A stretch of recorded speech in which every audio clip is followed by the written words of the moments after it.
शादी होने से पहले जनाब उम्मुल बनीन ने ख्वाब देखा, जनाब अमीर से जिक्र किया, कहा कि जब आपका रिश्ता आया ना तो मैंने ख्वाब देखा कि आसमान से चांद मेरी गोद में आ गया। जहाँ खुदा फरमाता हुआ जअल बैनकुम मवद्दतन व रहमा, अल्लाह ने इन दोनों के दरमियान मोहब्बत और रहमत कायम की है।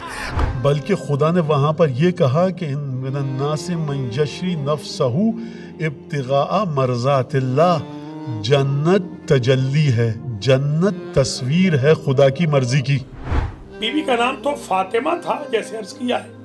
उम्मुल बनीन की कुनियत इसलिए हुई कि आपके 4 बेटे हुए, अब्दुल्ला, जाफर, अब्बास, उस्मान। आपने कहा कि अली मेरे नज़दीक एक ऐसा कबीला है कि जिसमें वो शुजा पाए जाते हैं कि अरब के 80% शेरों का शिकार ही उन लोगों ने किया। एक दरवाजे पे बुलाया है और इसी दरवाजे पर जो चाहिए ये अता कर देते हैं।